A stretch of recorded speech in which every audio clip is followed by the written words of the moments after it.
Bonjour à toutes et tous. Bienvenue dans cette matinée, cette dernière matinée du Carrefour Migration organisée par la Fondation Heinrich Böll. Euh, la thématique de ce matin porte bien sûr sur la migration également, avec un traitement.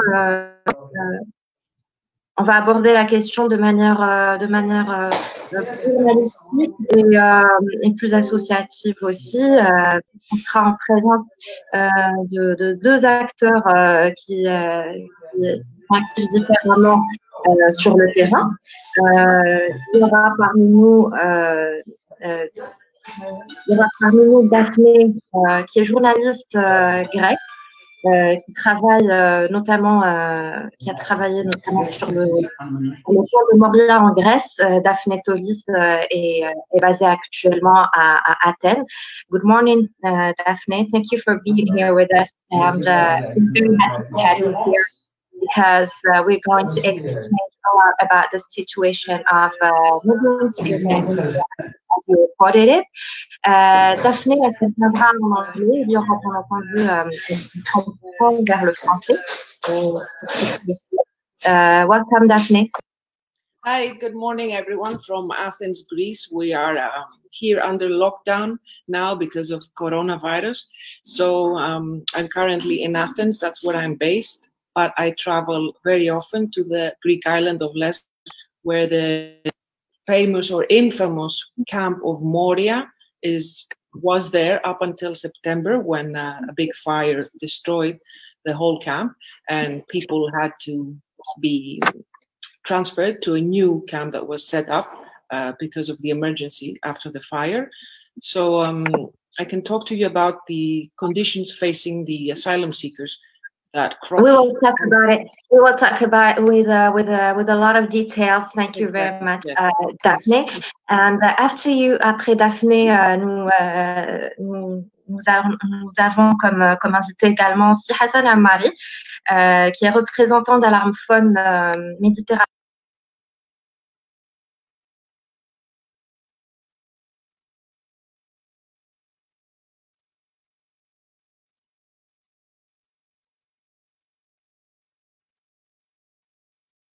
Donc, ravi de faire connaissance avec Daphné et d'autres. Donc, je suis là en tant que groupe alarmophone afin de clarifier un petit peu ce qui se passe à la Méditerranée et spécialement à la mer Égée, ainsi les centres de détention au niveau de l'Europe.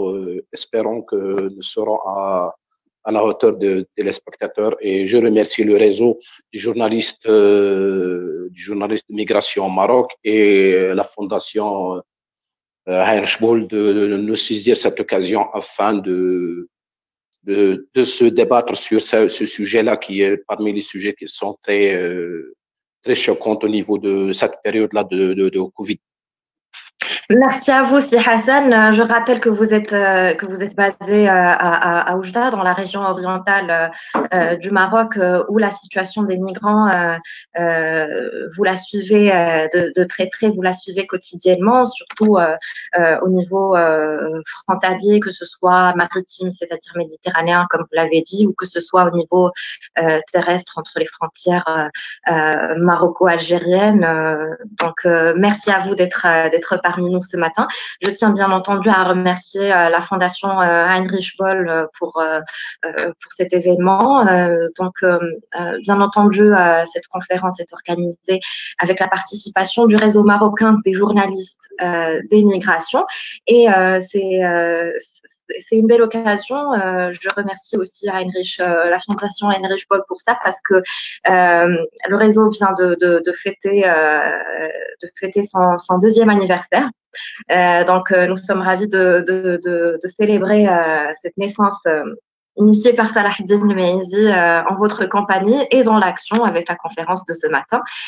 Donc, sans plus tarder, je donne la parole à Daphné Tolis pour nous parler de la situation du camp de Moria cet été, où le camp a été marqué par des protestations.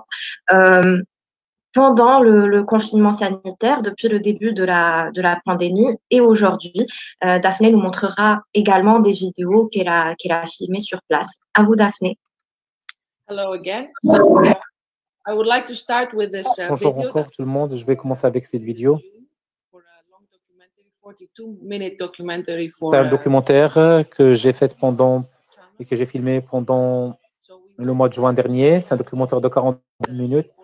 Donc, je suis parti pour le camp Moria pour voir de très près les conditions de vie des migrants pendant la période de la crise sanitaire. Nous avons passé pratiquement un mois. Nous avons parlé avec les personnes qui vivaient déjà dans des situations qui étaient très critiques avant le confinement. Ce camp était supposé accueillir 3 000 personnes, mais à l'époque où on l'a visité, il y avait entre 12 000 et 13 000 personnes. Et même auparavant, parce qu'il y avait beaucoup de personnes qui étaient vraiment bloquées sur le camp. Donc, je vais vous montrer la situation, comment ça a été jusqu'au mois de juillet, où nous avons diffusé le documentaire. Et après quelques semaines, ce camp n'existait plus. Et après, je vais vous parler de la situation actuelle, quelles sont les conditions récentes et comment il y a eu le transfert de ce camp vers un autre camp. Donc, je vais partager avec vous mon documentaire. Je vais partager l'écran. Est-ce possible la traduction? La traduction, je n'entends pas la traduction. Il faut choisir le canal français. Alors, en attendant que Daphné partage avec nous son écran, donc Daphné disait qu'elle nous montrera des vidéos filmées sur le camp de Moria cet été, en juillet. Donc, elle nous montrera aussi la situation. En fait, ça fait partie d'images qu'elle a prises pour un long documentaire qu'elle prépare.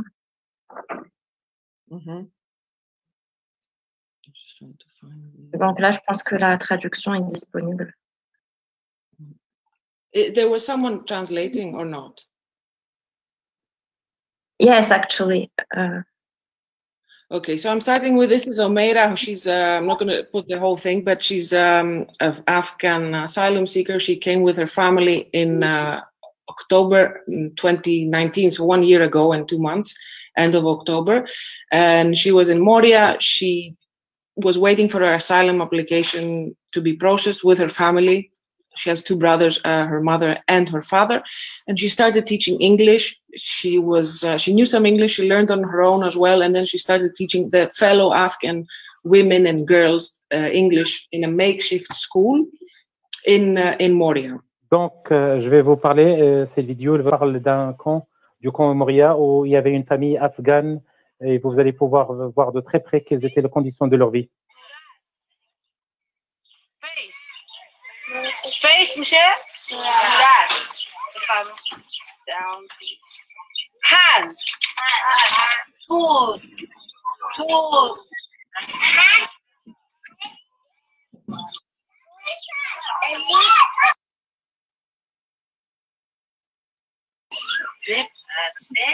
Face. Arm. Very good. We have students that are, I don't know, 6 years old, maybe they are 5. And of course, we have some students that il y a des étudiants à peu près qui ont 5 ans ou 6 ans, et il y en a quelques-uns qui ont 7 ou 8 ans. Est-ce que vous pouvez nous introduire à un de vos étudiants, s'il vous plaît? Bien sûr. C'est une de mes étudiantes. Elle a quel âge? Elle a 63 ans, oui. Elle a 63 ans. Elle vient de l'Afghanistan. Et maintenant, elle assiste à mes classes. Pourquoi vous voulez apprendre l'anglais maintenant? She says that English is an international language and L'anglais elle dit que l'anglais est une langue internationale, et si je voudrais vraiment aller à notre pays, il faut vraiment que je résous le problème de barrière linguistique. Avec quoi vous avez commencé? J'ai commencé avec les chiffres et avec les jours. Une de mes étudiantes, elle m'a dit que je suis une maman très forte et une femme très forte. Mais je lui ai dit que vous étiez encore beaucoup plus forte. Mais pour vous, qu'est-ce que ça veut dire être une femme forte?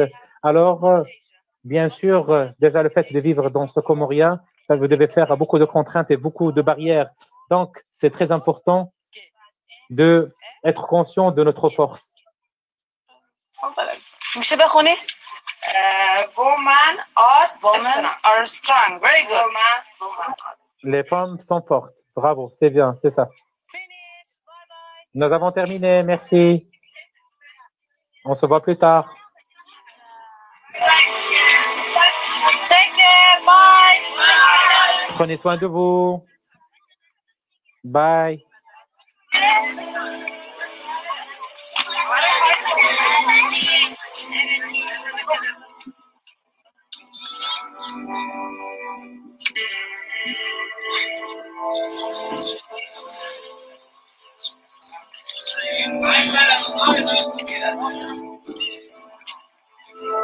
Yes.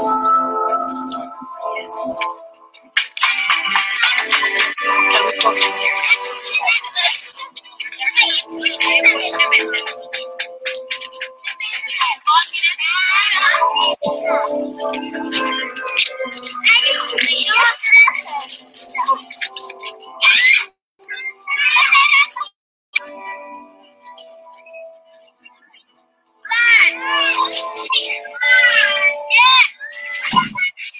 So this is your house here? Yes, this is our house. How Donc many ici, c'est votre maison. Combien de personnes vous êtes ici? 5. Oui, 5. Et ça, c'est l'alphabet.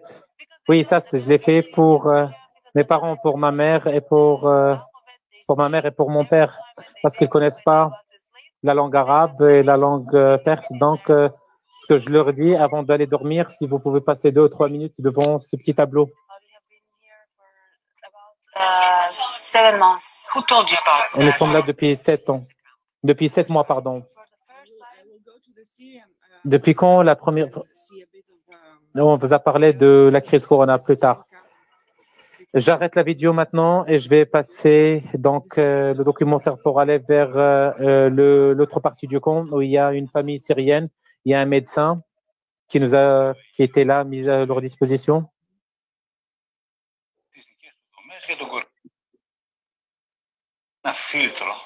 Second, it's here.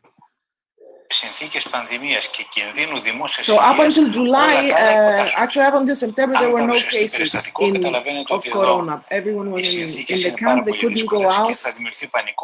Donc cela, je l'ai filmé pendant juin et juillet. Tout le monde était encore au sein du camp, ils ne pouvaient pas quitter le camp parce qu'on était en pleine crise sanitaire à cause du Covid-19. Je n'étais pas capable même moi-même de quitter le camp parce que pour tourner mon documentaire, il fallait que je sois là-bas. J'avais même un traducteur et un interprète qui m'a assisté lors de cette mission. نهائيا يعني ما تسجل هون في الجزيرة ما تسجل ولا إصابة بكورونا لذلك يعني نحن مطمئنين حاليا. When you arrived, they gave you a tent to stay here. Did you expect to stay that long? احنا لما اعطونا الخيمة الصغيرة نحن فكرنا انه 4 أو 5 أيام وبعدين رح نروح. طلعنا نسأل العالم انه انتم قد ايه صار لكم هون؟ قد ايه صار لكم هون؟ هذا اللي بيقول 4 شهور، هذا 5 شهور و6 شهور 7 شهور. My name is Aboud Al Obedo from Syria, Idlib.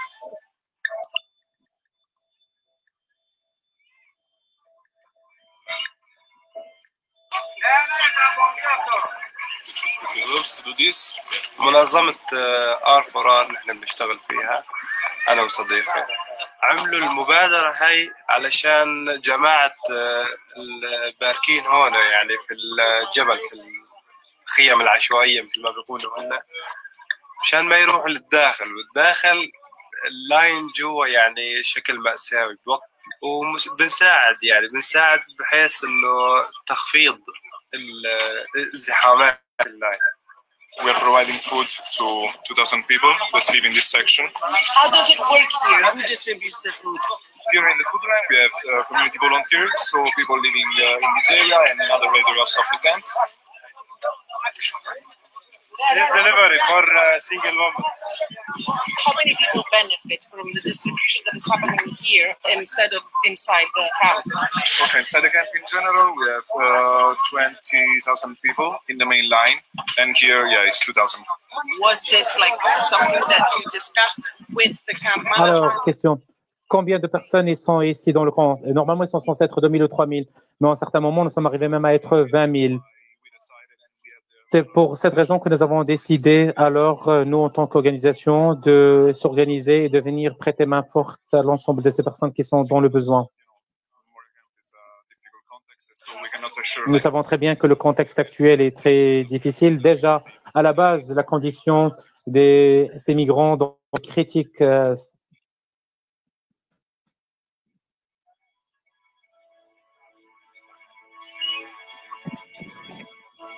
هلا نحن لما كنا بسوريا تحت الحرب تحت القصف كل شيء يعني ما كنا متوقعين انه راح يجي مرض يجتاح العالم كله. فلما اجينا لهون نبحث عن حياة افضل لنا ولاطفالنا قبلنا طبعا. فصار موضوع كورونا فيروس يعني فجأة صار الموضوع سبريز. فالعالم كلها تفاجأت يعني كل الطرق تسكرت، كل الدول الأوروبية تسكرت، كل شيء تسكر يعني ما عاد أي شخص يحسن يتنقل من مكان للآخر. How did they inform you about the measures that they were taking here in the camp? Comment ils vous ont informé sur les mesures qui ont été entreprises ici sur le camp? C'est à travers le micro.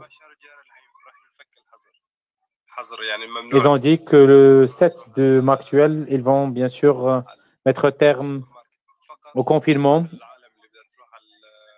mais c'était un déconfinement, si je peux dire, partiel pour les personnes qui voudraient partir, bien sûr, faire leurs courses et pour aller à la pharmacie. Sinon, vous risquez d'être sous la poursuite de justice. Question. Tout le monde regarde ce qui se passe dans le camp Moria et tout le monde était inquiet de la situation Covid. Qu'est-ce que vous en pensez? إذا دخل واحد من خارج الكامب وشايل فيروس كورونا يعني الواحد بيعدي 100 وال100 بيعدي 1000 وال1000 بيعدوا ال20,000 الموجودين كلياتهم. Oh, salam alaikum.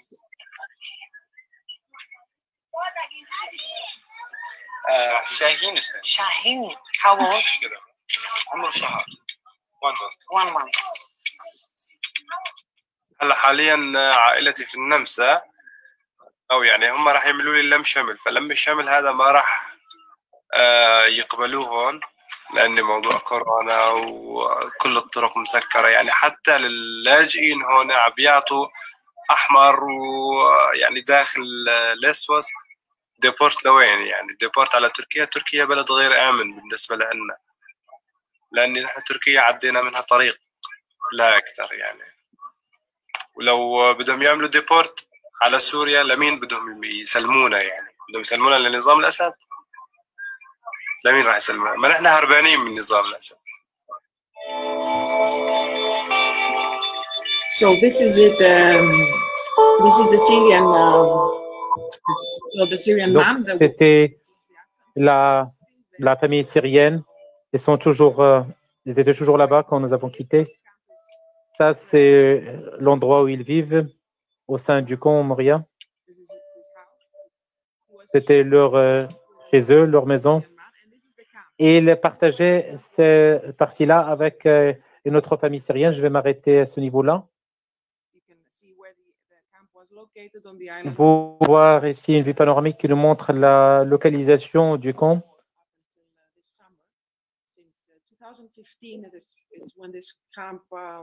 Depuis 2015,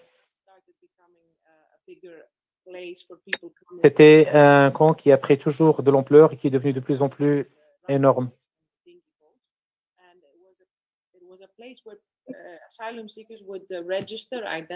C'était un camp où les demandeurs d'asile, au début, faisaient leur inscription avant de lancer la procédure pour l'immigration pour demande d'asile dans les pays européens de leur destination plus tard.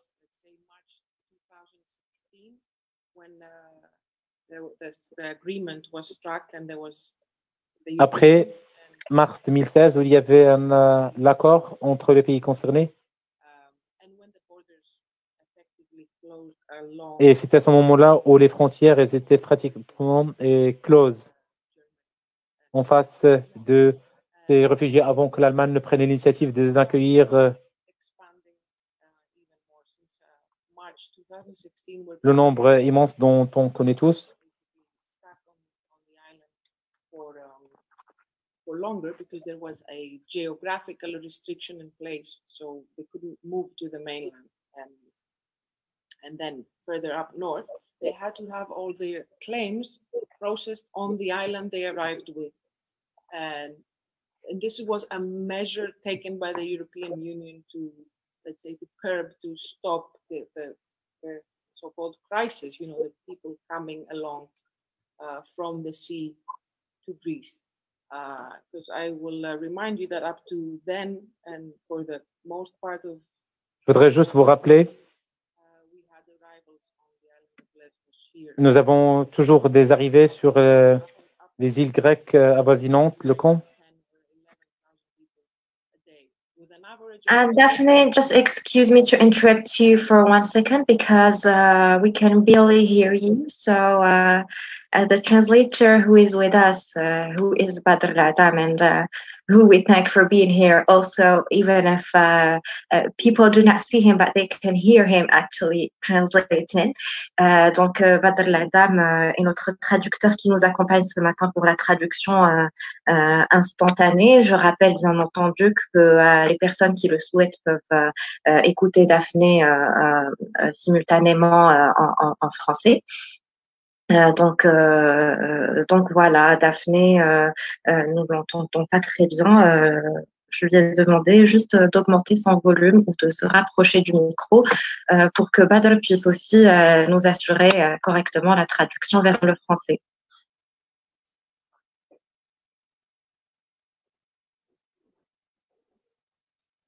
can you hear me? Yes.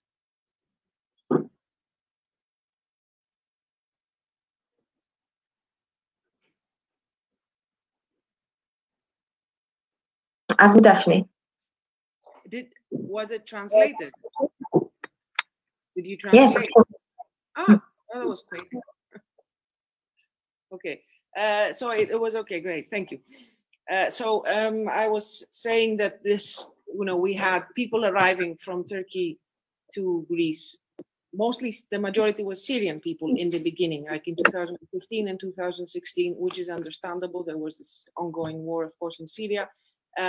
Followed by Iraqi. Après, il y avait les Irakiens, les Afghans.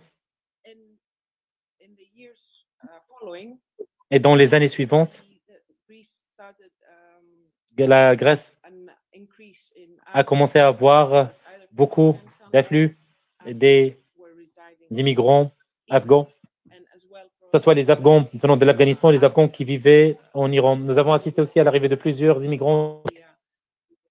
Ils venaient de la Somalie et depuis autres pays de l'Afrique à travers toujours la Turquie. For the reasons that you probably know, Turkey has already at least 3 million or 4 million registered. Il y avait combien? Il y avait des millions et des millions de personnes qui s'inscrivaient. These are the registered numbers. Donc, il y avait, je ne sais pas combien de 2,5 ou 3 millions de personnes qui ont été inscrites sur la liste. Donc, il y avait des personnes qui voulaient passer à l'Europe parce qu'au début, ils étaient en Grèce juste en transit. Et la plupart, ils voulaient se rendre en Allemagne parce qu'ils avaient des membres de la famille là-bas. Et parce que les conditions de la vie et les conditions économiques, bien sûr, en Allemagne et dans les autres pays du Nord, elles sont meilleures. Ils allaient pouvoir avoir de meilleures conditions d'intégration, que ce soit pour ceux qui voudraient travailler ou pour ceux qui voudraient suivre leurs études. Translation is here. La traduction est assurée. Merci beaucoup Daphné pour cette présentation. Donc bien entendu, la période de la pandémie du nouveau coronavirus a été très difficile pour les personnes migrantes là où elles se sont trouvées, particulièrement les demandeurs d'asile, les sans-papiers, les personnes dans les camps en attente d'avoir une réponse peut-être à leur demande d'asile, à leur demande de carte de réfugié. Ça a été le cas également au Maroc, notamment dans le sud, dans nos provinces du sud, entre Laayoune et Dakhla vers septembre, entre août et octobre cette année. La situation des migrants est très délicate, bien entendu, surtout au niveau des zones frontalières, et parmi elles aussi dans le pourtour méditerranéen et dans la continuité rapport à la problématique en Grèce, que je remercie Daphné de nous avoir mieux analysé. Il y a de l'autre côté de la Méditerranée la région de l'Oriental au Maroc, où se trouve Si Hassan Amari, représentant d'Alarmphone Maghreb et Maroc. Si Hassan, rebonjour. Bonjour. Bonjour Rita. Bonjour Rita. Alors, dans la région orientale, il y a des traversées ou des tentatives de traversées quasi quotidiennement. Vous les rapportez au sein d'Alarmphone pendant la période du confinement sanitaire et en tout cas depuis le début de la crise sanitaire. Quelle a été la situation, si on peut avoir un écho à ce que vient de nous présenter Daphné? Premièrement, je vous remercie. Je remercie Daphné de ce reportage-là qui était très riche, malgré que en 2016, les autorités grecques elles ont décidé des journalistes et des ONG de ne pas rentrer dans les camps de Lesbos. Donc, Lesbos, donc le camp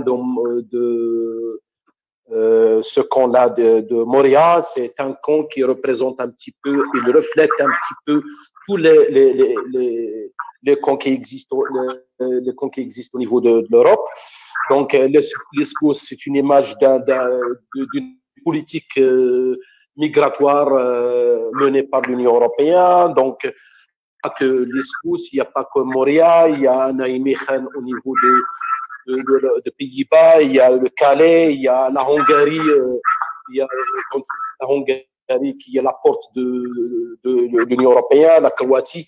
Donc, ce sont des camps qui ne se diffèrent pas par rapport aux camps qui existent au niveau du sud, soit au Maroc, soit en Algérie, soit en Tunisie. Donc, au Maroc, on a le camp maintenant qui est très reconnu, le camp de Nador et le camp qui existe au niveau de Tanger, le nord du Maroc, à 15 km de l'Europe. Et Nador, qui est juste à côté de la frontière algéro-marocaine, donc où il y a Oujda. Donc, ça ne diffère pas même de Marnia, dont je suis à 12 km. Marnia, c'est une ville algérienne dont il y a les camps qui ressemblent à ce camp de Moria, dont il n'y a pas une vie digne. Donc, il y a une situation vraiment très délicate, très défavorable. Donc, les migrants vivaient dans une situation très précaire, et surtout le moment de l'hiver. Donc, au niveau de Oujda, donc Oujda est situé à, comme je viens de dire, une vingtaine de kilomètres de la frontière algéro-marocaine. C'est une porte qui est une porte principale dont les migrants de plus de 17 pays subsahariens, et même les Tunisiens et même les Algériens viennent au Maroc afin d'atteindre l'Eldorado européen. Donc, ils vivaient dans une situation, comme je viens de dire, une situation précaire. Donc, et récemment, avec cette pandémie de Covid-19, Donc, la pandémie, il a seulement soulevé la réalité de la situation. Donc, il a aggravé la situation des migrants suite au confinement, suite au refoulement qu'ils subissent les migrants, comme donc Daphné le sachait, même au niveau de la Grèce, il y a des refoulements à chaud vers la Turquie. Ce qui se passe avec le Maroc, c'est la même chose, et l'Algérie vers le sud de Niger, à presque 2000 km vers le sud au Niger, vers Tamanrast, la ville qui est juste à côté de la frontière algéro-nigérienne, et vers Gao, vers la région de Gao, vers le Mali. Donc, c'est la même chose qui se passe. Donc, il y a même les refoulements et les éloignements qui se passent. Ils ont passé, on a enregistré au niveau d'alarmophone, il y avait plus depuis le 15 mars, justement le 14 mars dernier, jusqu'à maintenant, il y avait plus de 300 refoulés qui étaient refoulés, femmes et hommes, et même des mineurs qui étaient refoulés à la frontière algéro-marocaine dans des conditions qui sont des conditions inhumaines, dont le Maroc ne respecte pas ses engagements, malgré que le Maroc il a mené une stratégie qu'il a appelée la stratégie nationale d'immigration et d'asile, et malgré qu'il a ratifié, il a ratifié beaucoup de conventions et des chartes internationaux, mais jusqu'à maintenant, il ne les respecte pas. Et sachant que même les refoulements se passent au sud vers la région de Dakhla, la région de Berbildouz, vers la Mauritanie. Donc, c'est ça l'image, une image que les migrants vivaient, une image qui est vraiment très, très précaire, et dont l'État marocain, soit l'État marocain, soit l'État algérien, ne respectent pas. Et pour donner quelques chiffres, donc au niveau de l'Algérie, donc on a même enregistré au niveau d'Alarmophone Sahara, puisque je suis au comité de pilotage d'Alarmophone Sahara qui est basé à Agadez, au niveau du Niger, on a enregistré plus de 15 000 migrants qui étaient refoulés depuis le mois de janvier 2020 jusqu'à ce moment-là. Et en ce moment-là, hier, il y avait des refoulements de Oran, de l'Algérie et de Alger et de Tlemcen. Ce sont des villes algériennes vers le sud de l'Algérie, à presque à 2000 kilomètres, dans des conditions dont le Médecins du Monde, ils ont alerté la situation, et ils ont sonné l'alarme à cette situation qu'ils subissent les migrants. Et sachant que nous profitons de cette occasion-là pour rendre hommage à ceux qui perdent leur vie au niveau des frontières, et chaque jour, soit aux frontières du Sud, qui sont maintenant des frontières européennes externalisées et militarisées, soit des gens qui perdent leur vie au niveau de la Méditerranée, au niveau de l'Atlantique, au niveau de la mer Égée, et même au niveau des frontières de la Turquie et la Hongrie. Et même on a vu des témoignages, j'ai eu des témoignages au groupe d'Alarmophone qui travaille au niveau de la mer Égée, la Turquie et la Grèce, qu'il y avait beaucoup de gens qui ont perdu leur vie au niveau soit de la mer, soit au niveau de la mer, en passant par la Turquie vers les îles, soit les gens qui ont perdu leur vie à la mer centrale, au niveau de la traversée de la Libye vers Palermo, au niveau et la Sicile, au niveau de l'Italie. Donc, pour que je résume ma première intervention pour dire que cette politique-là de l'Union européenne qui disent que la migration c'est une crise, la migration n'était jamais une crise. Ce sont les politiques qui sont en crise. Ce sont les migrants qu'on a mis en crise. La migration, elle était toujours une richesse, elle était toujours une diversité. Et pour dire cette crise-là qui dit l'Europe, il faut poser la question, ces crises-là, ils sont venus d'où? Ils sont venus de l'instabilité de ces pays dont l'occidental est responsable. Il a la responsabilité morale, il a la responsabilité politique. Ce qui se passe en Syrie, ce qui se passe en Afghanistan, ce qui se passe au Pakistan, ce qui se passe au niveau de l'Afrique, de Sahel et l'Afrique subsaharienne, ce qui se passe au Maroc. Donc, je dis bien ce qui se passe au Maroc. Il y a la question de la liberté d'expression, il y a la question des droits sociaux, économiques qui ne sont pas respectés. Donc, tout cela est mené à une politique qui est menée par l'Union européenne et bien sûr avec les pouvoirs qui sont les pouvoirs des pays du Sud qui sont soutenus par l'Union européenne, je dis bien. Et n'oublions pas ce qui se passe au niveau du Mexique, des États-Unis, entre la frontière États-Unis et Mexique, et les gens qui perdent leur vie, et ce qui se passe dans ces frontières-là, des drames qui se passent chaque jour. Et nous avons vécu en cette pandémie deux événements qui étaient vraiment tristes. La perte de plus de 300 personnes au niveau de il n'y a même pas 3 semaines ou 4 semaines au niveau de l'Atlantique. Les gens et les migrants qui essayent de faire la traversée vers le Sénégal et de la Mauritanie vers les îles Canaries, ainsi le Mexique et les États-Unis. Donc, ça, c'est ma première intervention. Et merci. Merci Hassan.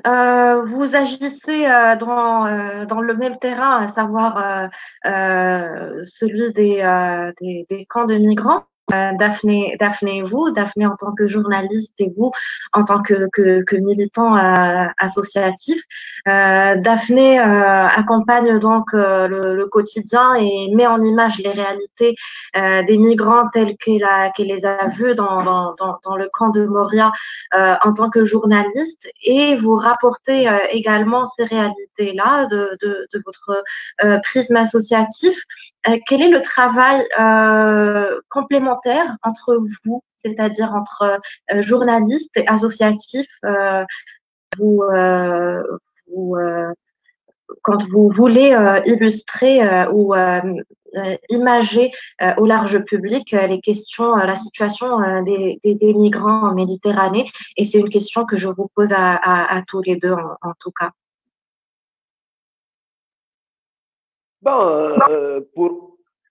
Pour compléter, donc il y a tout à fait un travail qui se fait d'une façon parallèle, d'une façon parallèle et simultanée avec les journalistes.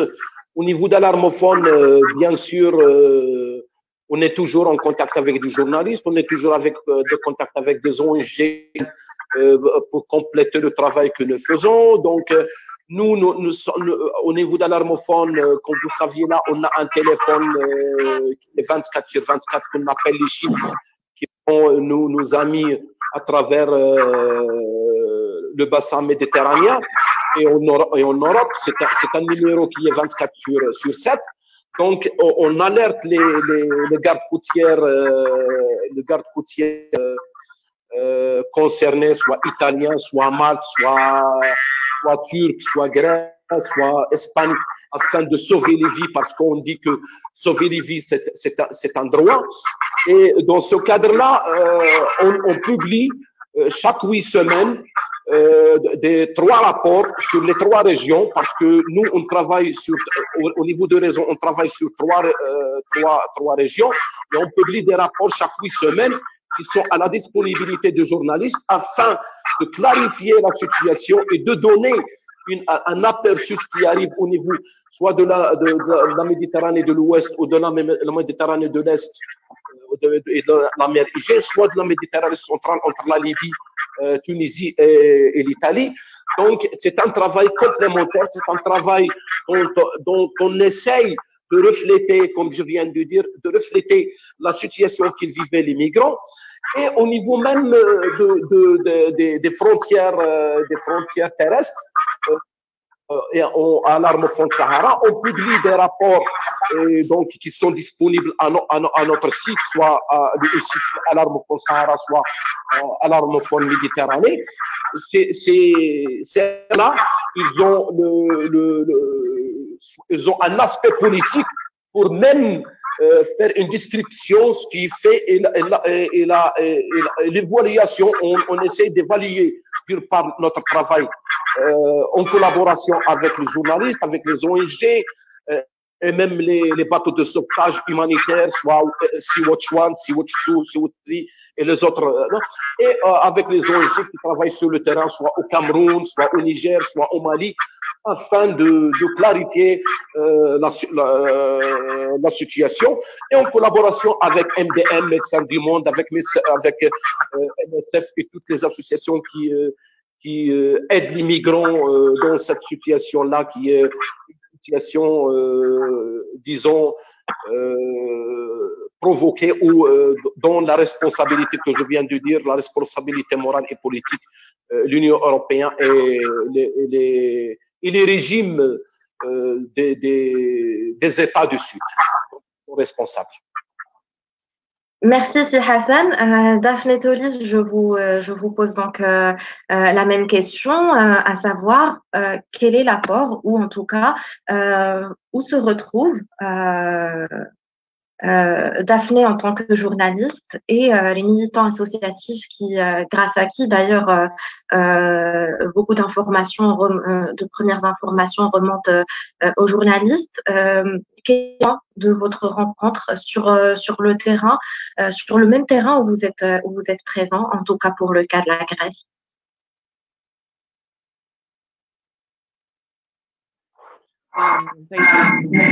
Merci beaucoup. C'est vraiment une question très intéressante.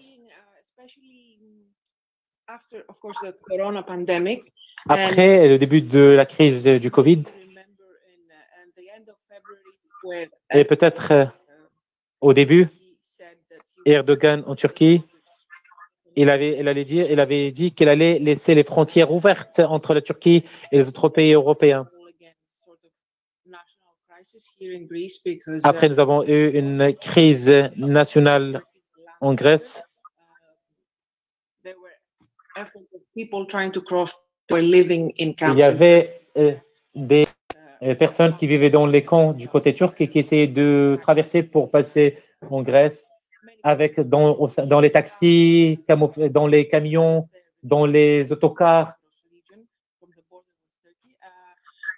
Donc ça se passait au niveau des frontières nord de la Grèce avec la Turquie.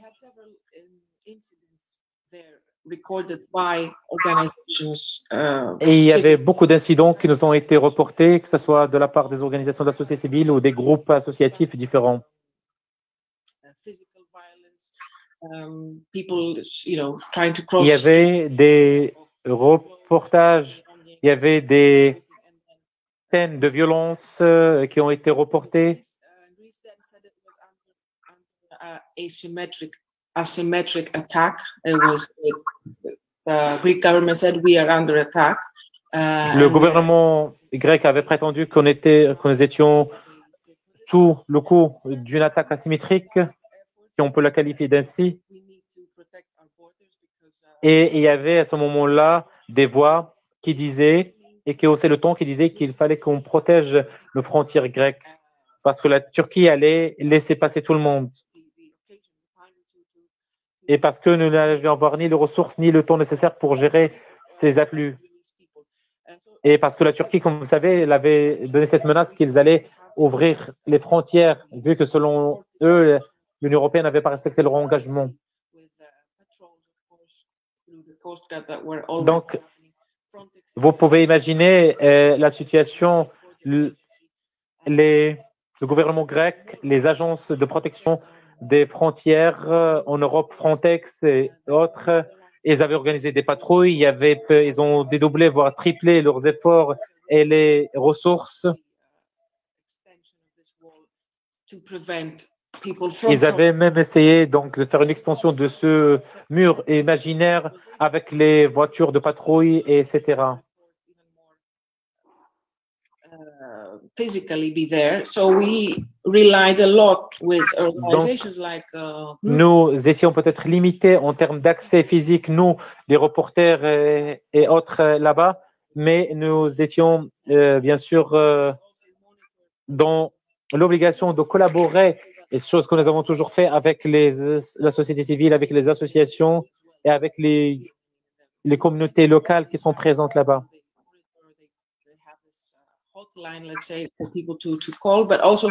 Il y avait cette ligne, cette hotline qui permettait aux personnes de rapporter des histoires et rapporter. Another Norwegian group. None of them are based in Greece. They are based. Mais il y avait beaucoup d'associations qui sont intervenues, mais qui n'étaient pas basées en Grèce. Il y avait des associations venant de France, de Norvège et d'autres pays européens qui étaient des volontaires qui travaillaient et qui assistaient ces migrants.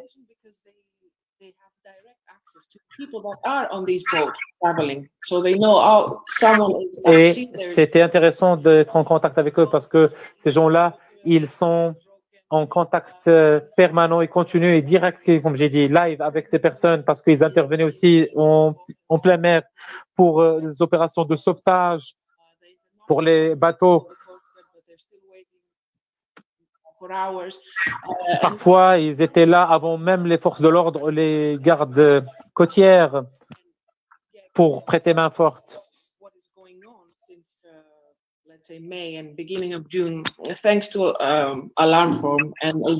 Mais grâce à Alarm-Phone et grâce à d'autres ONG, la situation, ça s'est un peu amélioré à partir du mois de juin et juillet parce qu'on ne pouvait pas laisser des personnes périr en plein océan.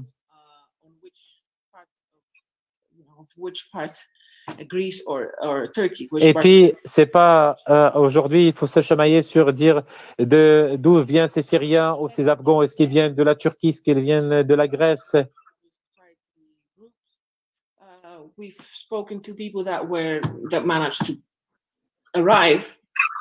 Nous avons pu entrer en contact avec des personnes qui sont venues et qui ont pu traverser les frontières. Et puis, nous avons pu aussi partir voir les histoires des personnes qui ont été refoulées en Turquie ou qui n'ont pas pu quitter. Donc, nous avons pu voir et les personnes qui ont pu traverser les frontières en passant les frontières maritimes et ceux qui ont pu traverser aussi les frontières terrestres et ceux qui n'ont pas pu le faire. I saw happening more and more again after one, it was the pandemic that we were not able to go there. And the second thing pendant la pandémie, nous n'étions pas capables de nous rendre là-bas. Put Greece in a state of alarm, let's say, in a state of. Et pendant la crise du Covid-19, disons que l'État ou le gouvernement grec nous a donné l'impression comme si on était en état d'urgence, non pas seulement en état d'urgence sanitaire, mais état d'urgence politique et sécuritaire, parce qu'il y avait une obsession pour fermer définitivement les frontières en face des migrants. Au cours de cette rencontre et de cette conférence, nous recevons vos questions, vos remarques auxquelles et Daphne Tolis et Hassan Ammari pourront répondre. Il y a tout d'abord une question d'Alpha Camara, et je suppose que ce sera pour Daphne. Quelles sont présentement les nationalités présentes dans le camp, c'est-à-dire le camp de Moria? Est-ce que les autorités grecques offrent des possibilités d'intégration sur place?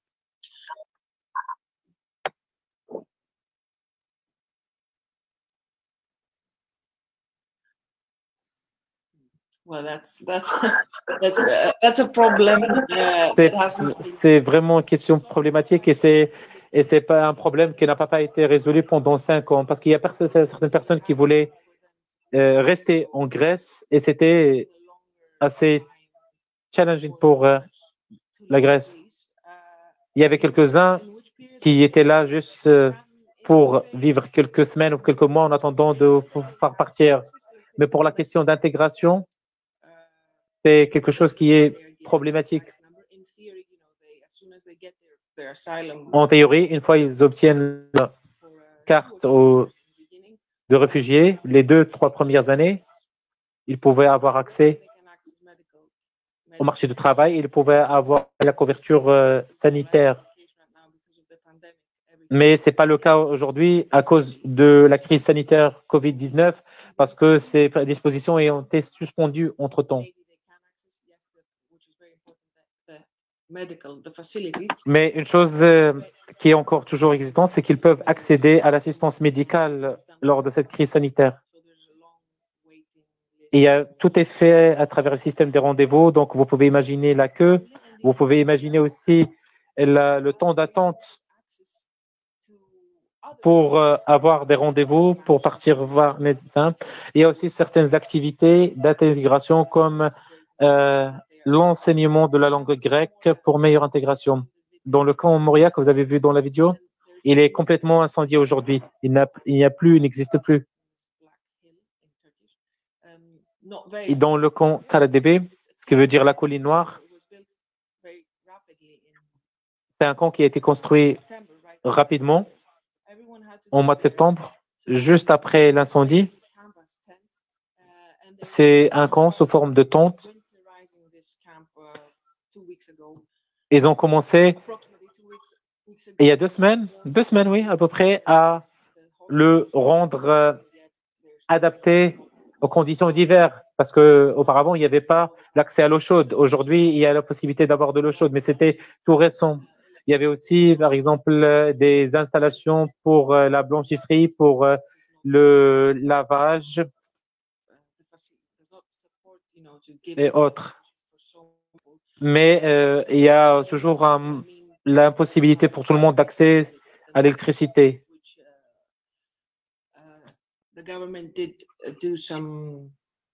Le gouvernement a procédé à transférer pratiquement la moitié des personnes qui existent au mois d'avril dans le camp, dans l'île, sur la partie métropole de la Grèce. Ils étaient à peu près 13 000 et aujourd'hui ils sont aux alentours de 7 300, 7 600. Mais sur la partie de camp, sur l'île, vous pouvez imaginer l'accès aux services de base n'est pas toujours garanti. L'eau chaude, l'accès au gaz, l'accès pour mettre du feu, pour subvenir aux besoins, pour cuisiner. C'était pas toujours qui était facile à y accéder. Et ils avaient la possibilité de sortir du camp une fois par semaine pendant 3 heures pour, bien sûr, faire les courses, acheter leurs denrées alimentaires, ou seulement s'ils avaient une dérogation, par exemple à travers une visite médicale qui a été prévue ou à travers un rendez-vous avec un avocat ou un conseiller juridique pour les personnes qui étaient en procédure d'obtention de statut de réfugié.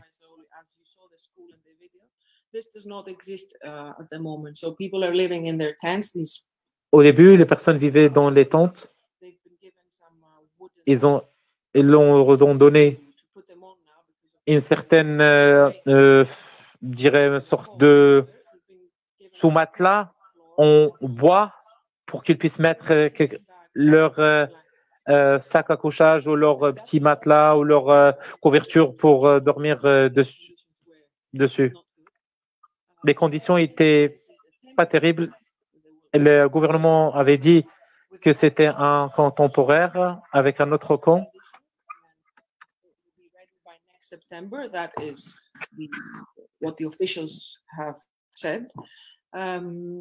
C'était la version officielle.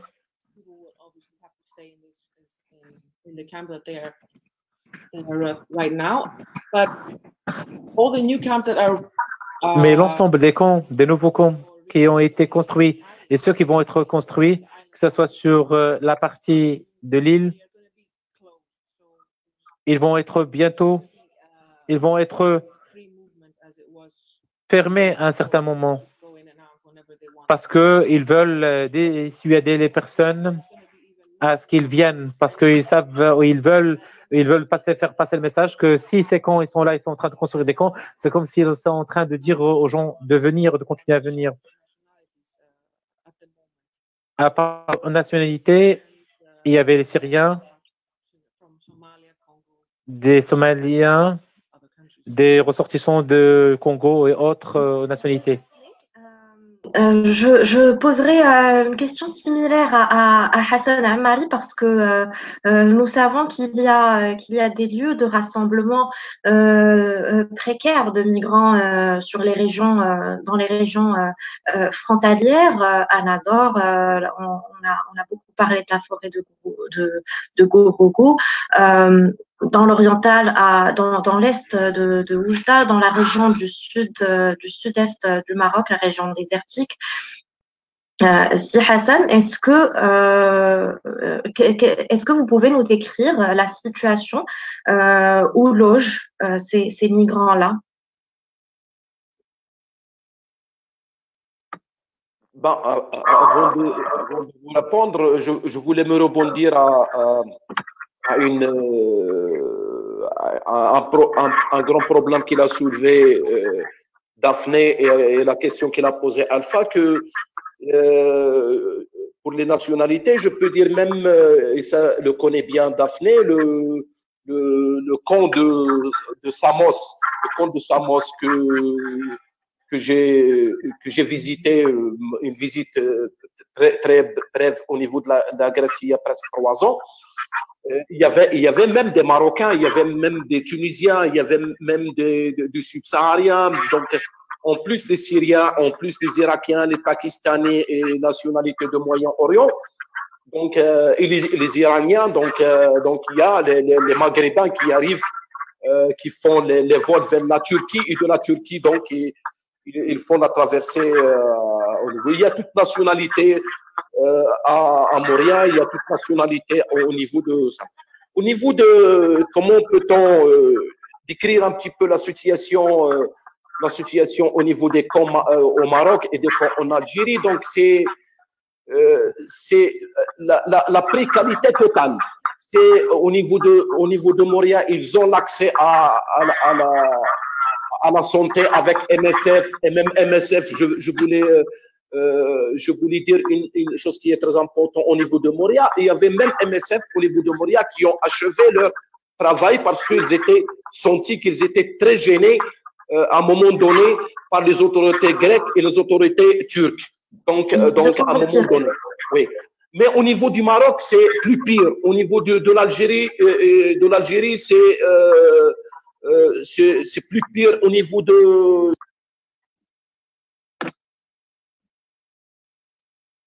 Je pense qu'on n'entend plus si Hassan.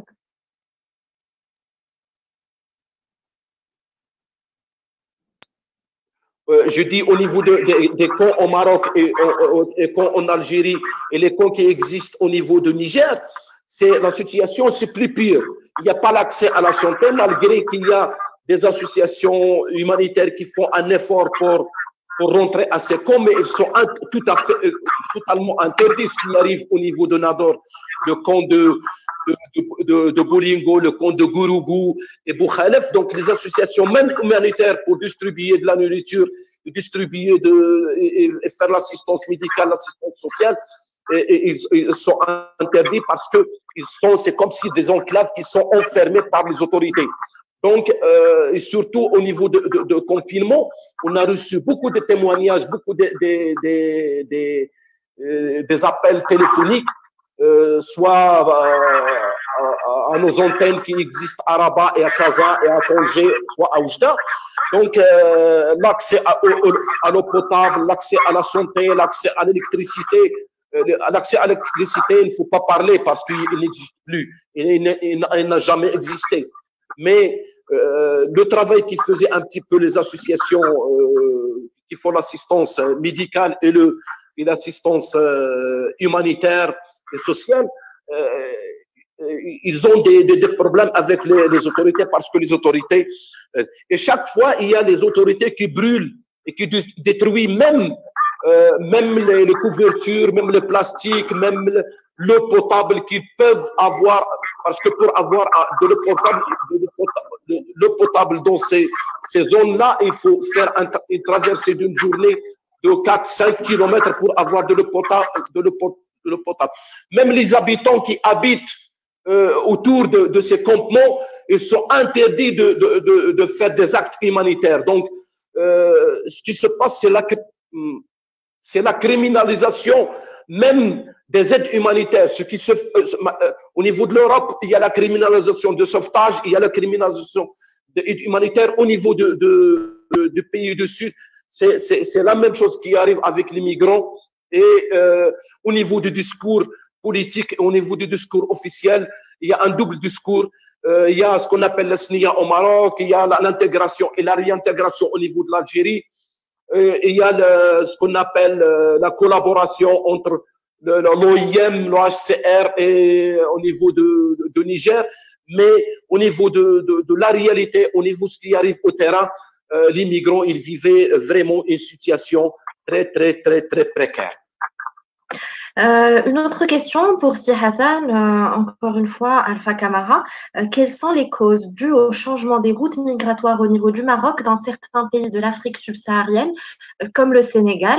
Et c'est une question destinée à Hassan Ammari, mais j'élargirai le scope aussi pour faire réagir par la suite Daphné Tolis, puisque Hassan et Daphné, vous avez parlé tout à l'heure de situations sécuritaires fragilisée par l'approche politique migratoire dans le pourtour méditerranéen. Et je rappelle dans ce sens que l'Institut néerlandais Klingendeel des relations internationales avait sorti une étude en 2018 qui parle des répercussions de la politique migratoire européenne en Afrique en termes de nouvelles zones de conflit ou en tout cas d'instabilité politique. On commencera par le premier volet de la question d'Alpha Camara pour Si Hassan et je donnerai la parole à Daphné par la suite. Moi, pour la question de Alpha Camara, la question d'autres routes qui sont apparues. Ce pas d'autres routes qui sont apparues, mais ce sont des routes qui sont renouvelées. Qui sont renouvelées parce que chaque fois que l'Union européenne et les pays du Sud, ils serrent une zone, il y a les migrants, ils cherchent, et les réseaux migratoires, ils cherchent. Donc, ils n'ont pas le choix parce que quelqu'un qui n'a pas de dignité à son pays, qui n'a pas d'accès au travail à son pays, qui n'a pas d'instabilité à son pays, soit au côté politique, soit au côté ethnique, soit au côté... Donc, ils cherchent. Donc, les nouveaux, on peut dire, entre guillemets, les nouveaux routes qui sont apparues maintenant de la Mauritanie, de Sénégal et même du Maroc, qui sont fréquentées maintenant de sud, de Dakhla, et de Agadir, de Ifni, de l'Ayoun vers les îles Canaries. Ce sont des anciennes routes, mais elles n'étaient pas fréquentées parce que on cherchait les routes qui sont un peu faciles. Mais puisque le Maroc est là, fait le bras de fer avec les routes du nord qui sont juste à côté, comme Tanger, Tarifa, comme Tador et les îles qui sont juste à côté à 200-300 kilomètres ou vers Almeria ou Montréal. Donc, il a vraiment militarisé les terres à l'aide de l'Union européenne.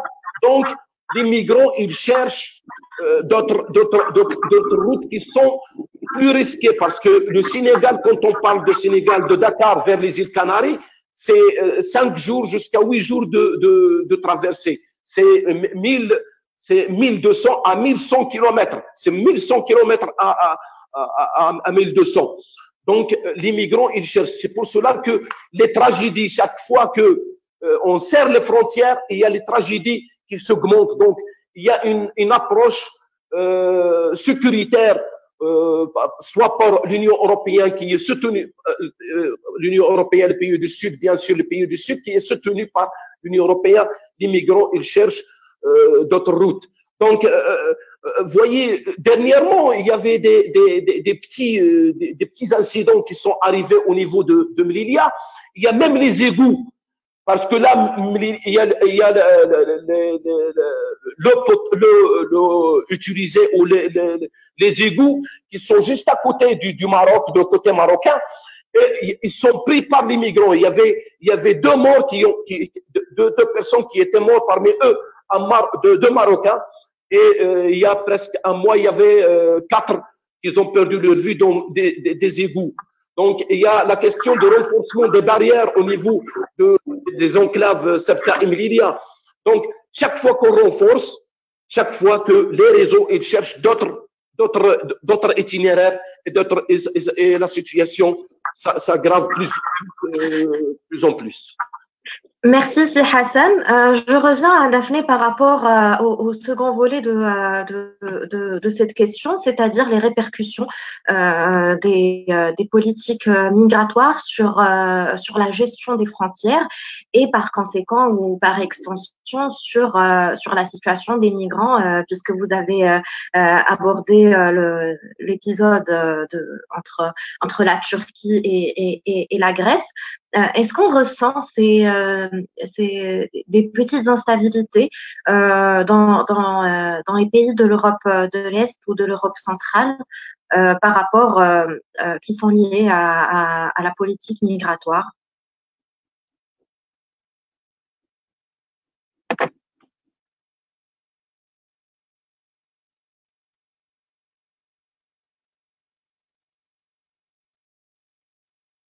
Je ne sais pas si Daphné est avec nous. Hello, can you hear me? Ah, ok. Je vais m'entendre, yes, parfait. Je ne savais pas ce qui s'est passé, peut-être que j'avais désactivé mon micro. Comme vous savez très bien, la Grèce est un archipel composé de plusieurs îles. Nous sommes aussi très proches géographiquement de la Turquie.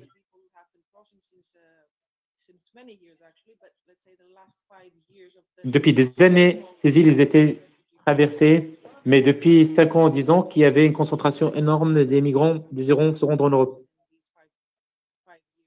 Pendant ces 5-6 dernières années, il y avait à peu près 800 000 personnes traversant ces îles désirant se rendre. Nous avons aussi Samos, comme ça a été dit par Hassan, avec un camp qui est maintenant aussi dépassé par le nombre. Nous avons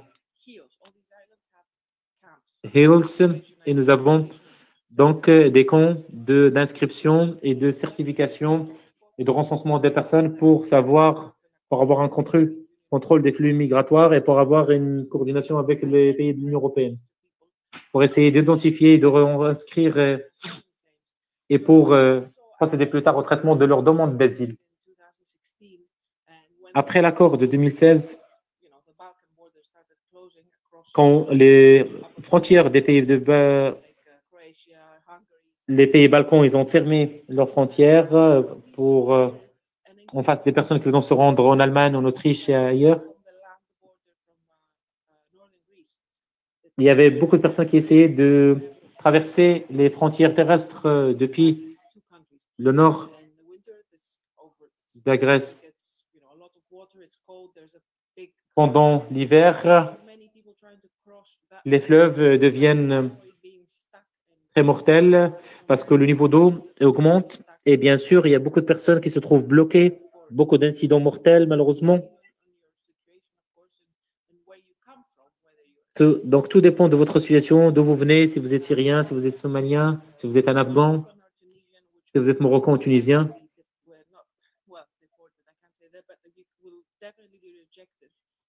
Certainement, leurs demandes elles vont être rejetées quand il s'agit de demandes d'asile, parce qu'il n'y a pas de raison valable pour qu'ils puissent, à moins que ce soit des raisons purement politiques. Mais on sait très bien que le taux de rejet des demandeurs d'asile de la part des Marocains et des pays maghrébins, il est énorme, parce que la situation politique dans ces pays et sécuritaire est considérée comme stable.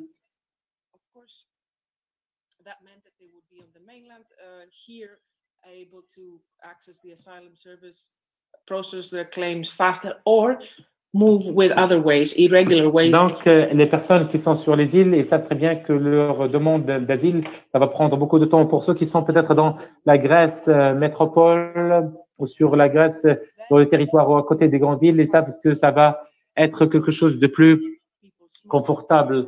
Donc, ceux qui sont dans les îles, ils vont faire le nécessaire, soit pour passer à la Grèce métropolitaine, sinon ils vont essayer de voir avec les passeurs, de passer de façon illégale et irrégulière et de partir ailleurs.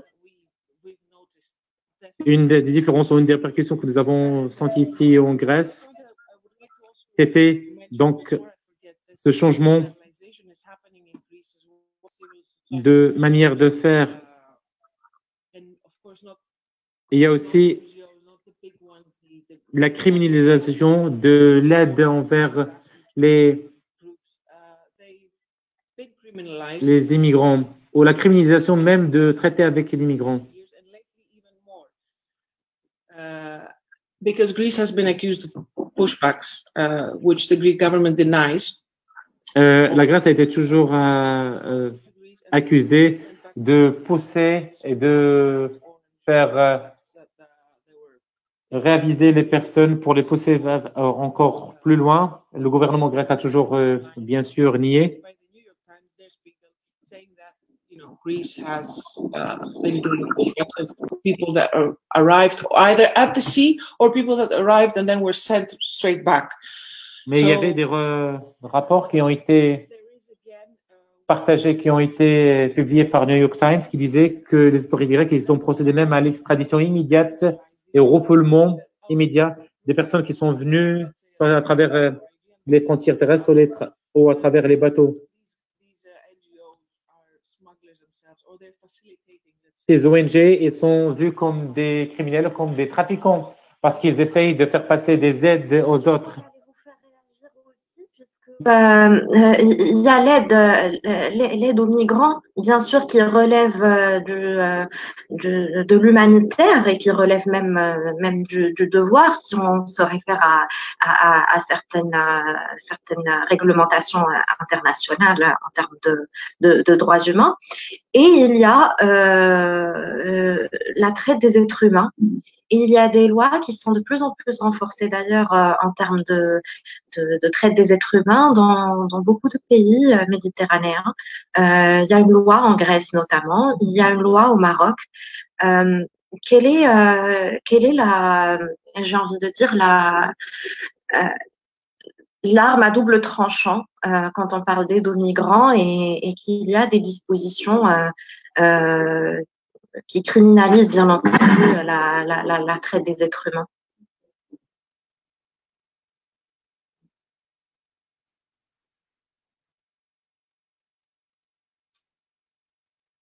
Yes. Hassan? Yeah. Hassan, tu veux commencer ou je commence? Ouais, tu commences si tu veux. Well, thank you. Merci. En effet, c'est le cas.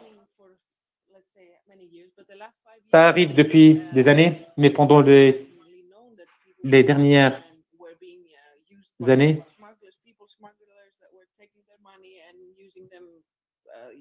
ces migrants, ils ont été utilisés par les trafiquants, par les passeurs, par les organisations criminelles et aussi, non pas pour les faire passer, mais aussi pour le traitement et l'accélération, soi-disant, de la procédure de traitement de leur demande d'asile.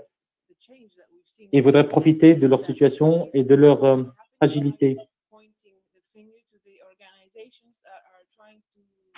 Et aujourd'hui, on assiste à des situations où on essaye de pointer le doigt contre ces associations et ces sociétés, ces membres de la société civile qui essaient d'aider ces immigrants. Nous, Hassan a parlé, nous avons parlé des hotlines et des organismes qui ont mis en place des hotlines et des assistances pour les personnes, par exemple, pour dire, écoutez, nous sommes bloqués en milieu de l'océan ou en pleine mer, est-ce que vous pouvez nous sauver? Et aujourd'hui, ces histoires, auparavant, étaient bien vues parce qu'on prêtait main forte à ces immigrants. Mais aujourd'hui, le narratif, l'histoire a changé. On oublie que nous sommes là que nous étions là et nous sommes là pour aider ces personnes qui risquent de mourir pendant qu'ils traversaient.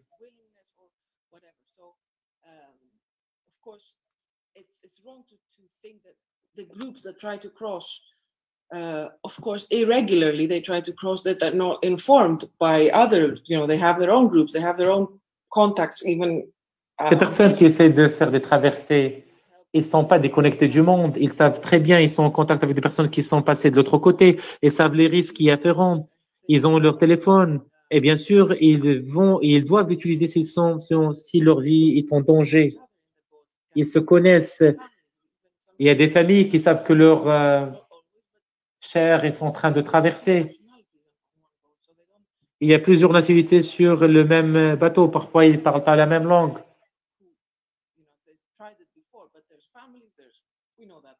Il y a des membres, des individus qui traversent seuls. Et il y a des familles tout entières qui traversent.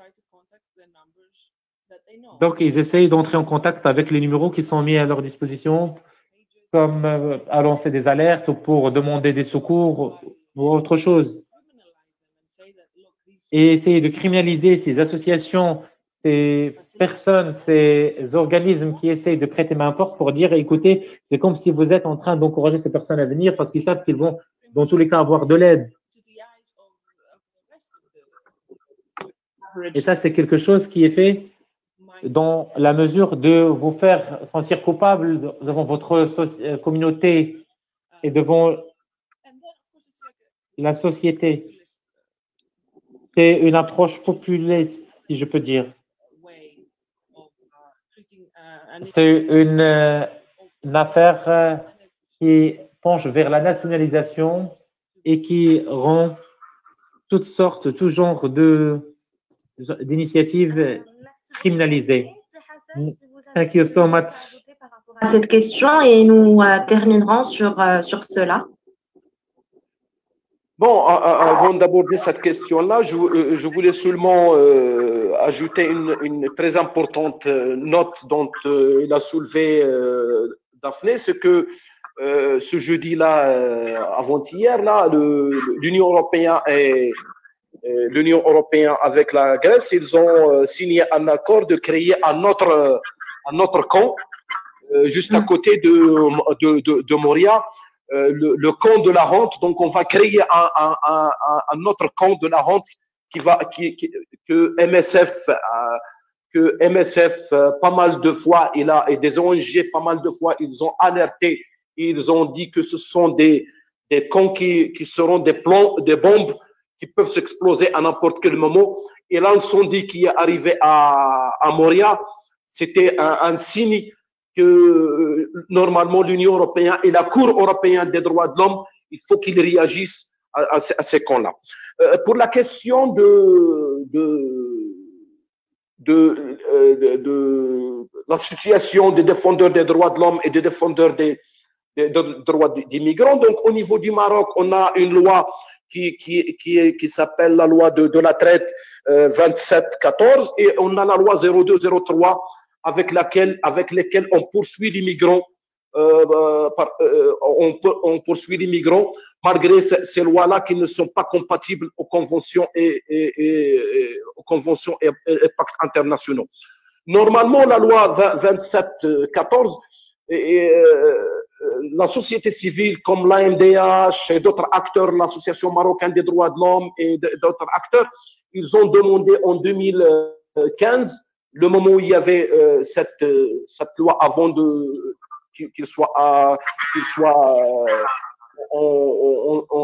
guerre, ils ont demandé un débat public pour que ce débat soit une approche participative avec les concernés, avec les ONG, soit les ONG des migrants, soit les ONG qui travaillent sur le terrain. Mais malheureusement, l'État marocain, il nous a donné une loi qui est imposée au Parlement et qui était approuvée par le Parlement. Cette loi qui est vague et qui ne respecte pas, qui n'est pas compatible aux conventions et chartes internationaux dans le Maroc. Et là, c'est pour cela que maintenant, cette loi-là et d'autres lois, elle criminalise l'aide humanitaire, elle criminalise les défendeurs des droits de l'homme qui défendent les droits des migrants. et cela, c'est pas seulement au Maroc, mais on l'a vécu même au niveau de l'alarmophone. On l'a dit dans notre rapport. On criminalise maintenant le sauvetage, comme il arrivait à beaucoup de bateaux humanitaires qui font le sauvetage à la large de la Méditerranée. Il criminalise. Il y a en France maintenant les gens militants qui accueillent les migrants qui sont comme des agriculteurs. Le dernièrement, il y avait des agriculteurs qui sont accusés d'héberger des migrants parce que ces migrants-là, ils neigeaient dans les Alpes, ils sont accueillis. Donc, on est dans un monde où on criminalise la migration. Et ça, c'est le danger dont on est en train de criminaliser les actes humanitaires et dont on criminalise bien sûr les actes humanitaires. Donc, c'est une vague internationale dont les ONG et les acteurs associatifs, qu'ils font attention à cela et il faut qu'on lutte pour que la migration n'était jamais un crime et il ne sera jamais un crime. Donc, et le malheur que maintenant il y a un discours de l'Union européenne et l'Europe, et c'est pas que l'Union européenne, mais des pays du Nord, même le Canada et les États-Unis, on lie l'immigration au terrorisme. Et ça, c'est le plus dangereux qu'on vit dans notre vie quotidienne. Merci beaucoup, Si Hassan, sur ces bonnes paroles. Je remercie nos deux intervenants, Daphné Tolis, journaliste en Grèce, Hassan Amari, représentant d'Alarmophone Maghreb, Maroc et militant associatif au Maroc. Je remercie la Fondation Heinrich Böll de nous avoir donné la possibilité d'organiser avec la Fondation cette rencontre avec le réseau marocain des journalistes des migrations. Juste avant de vous dire au revoir, en attendant donc la suite du programme de cette journée, je voudrais demander à Daphné quand est-ce que votre documentaire sera prêt, est-ce qu'il est déjà prêt et où est-ce qu'on peut le voir par la suite.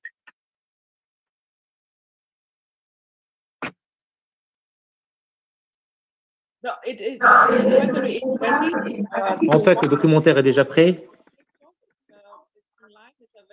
C'est déjà en ligne, il est disponible.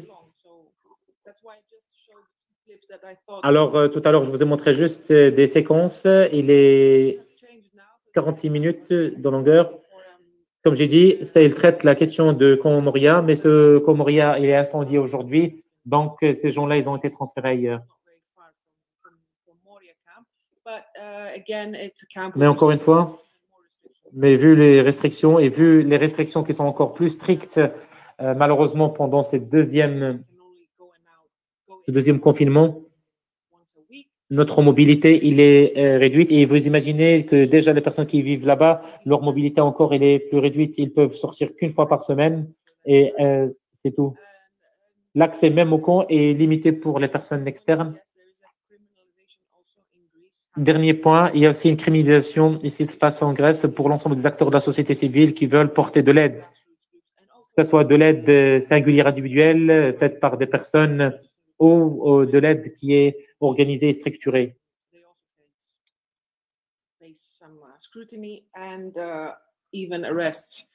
Il y a donc des personnes qui sont menacées, même certaines personnes qui sont arrêtées, qu'ils osent se rendre dans ces camps pour prêter main forte ou pour faire d'autres actions d'aide aux réfugiés, aux demandeurs d'asile, aux immigrants en général.